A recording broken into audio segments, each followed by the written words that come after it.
bonsoir, bienvenue à la conférence de presse d'après-match AS Monaco-OM en compagnie de Philippe Clément. Je vous en prie pour les questions.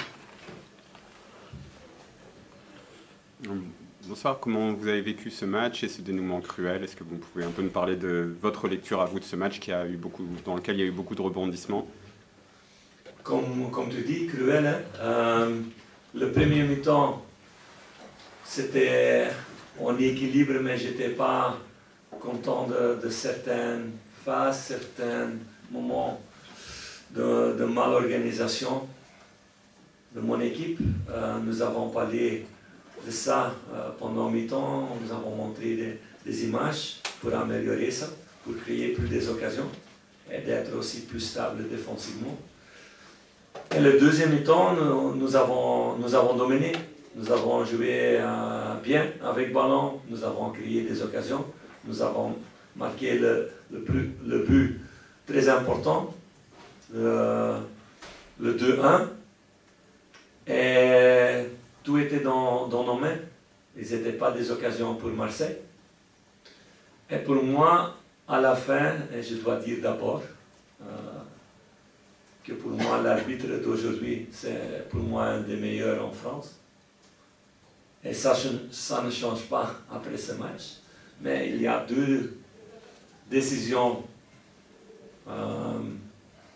qui étaient cruciales pour moi les dernières 10 minutes. C'est d'abord l'action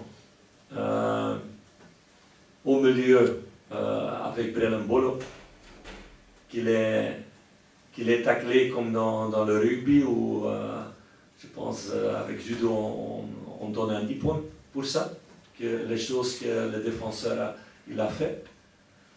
À ce moment, mon joueur il reçoit le carton jaune, c'était très bizarre.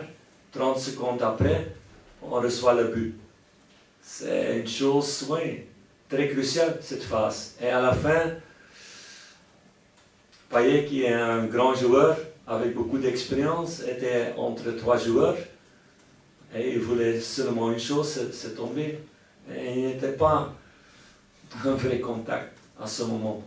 Mais on reçoit dans une situation très dangereuse, cette phase arrêtée, on reçoit le but. Ce sont deux décisions qui sont, oui, très décisives dans ce match. Et je suis très déçu parce que mes joueurs, ils n'ont pas reçu les choses qu'ils ont méritées aujourd'hui.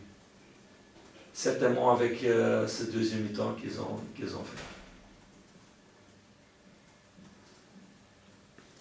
Est-ce que vous pouvez aussi peut-être nous dire un mot sur Amin Harit? Je suppose que c'est jamais quelque chose d'appréciable, même quand on est dans le camp d'en face, de voir ce genre de choses. J'espère bien pour lui que ce n'est pas trop grave.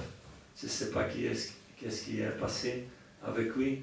Et naturellement, nous souhaitons tous les joueurs qui sont prêts pour cette Coupe du Monde. J'ai eu aussi la mauvaise expérience pour moi-même de manquer la Coupe du Monde en Sud-Corée et Japon à cause d'une blessure, le dernier match. J'espère pour lui, il peut jouer.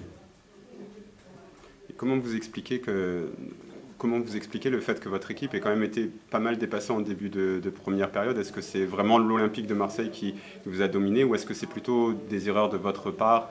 C'est toujours les deux choses, mais nous pouvons faire des choses mieux. À ce moment, en positionnement, à cause de ça, nous avons réglé ça pendant mi-temps et le deuxième mi-temps, c'était tout pour AS Monaco. C'est clair. Bonsoir coach. Bonsoir. Pourquoi avoir voulu aligner Kevin Volland associé à Ben Yedder en attaque à la place de Brelin Bolo ce soir? Et est-ce que vous êtes satisfait de sa prestation? Parce que le travail au milieu, c'était aussi très important d'avoir une bonne organisation autour de Wissam. Ça a bien fonctionné. Et ce n'est pas pour quelqu'un ou contre l'autre. Je le savais que Brel était prêt pour entrer.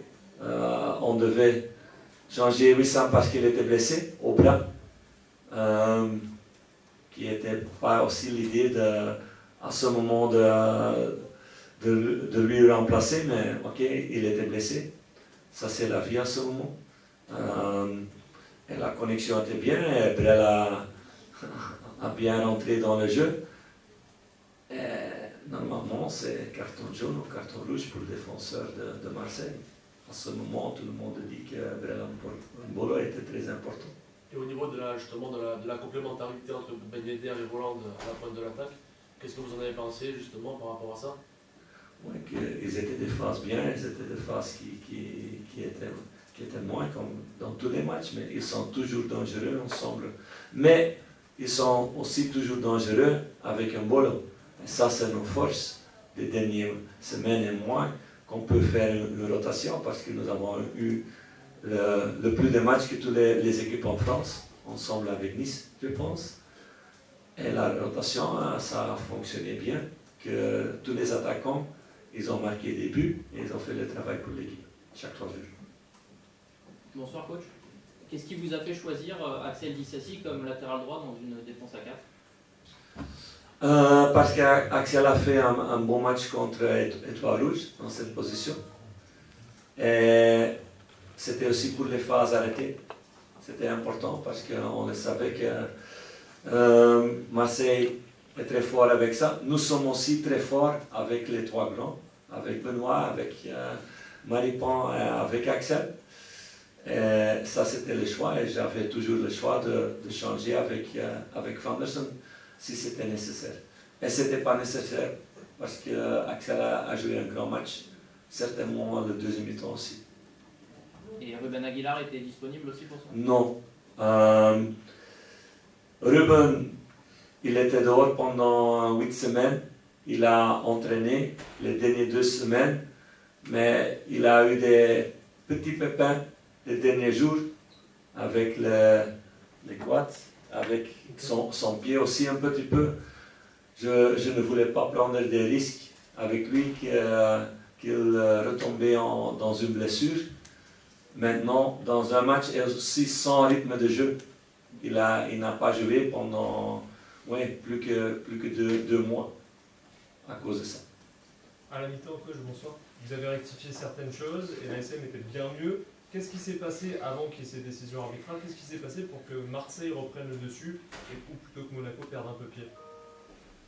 Qu'est-ce qui est passé le deuxième mi-temps? En fait, le début de la deuxième mi-temps était très cohérent. Monaco avait le match en main. Mais jusqu'à la fin, jusqu'à la 82e minute, ils n'étaient pas des chances.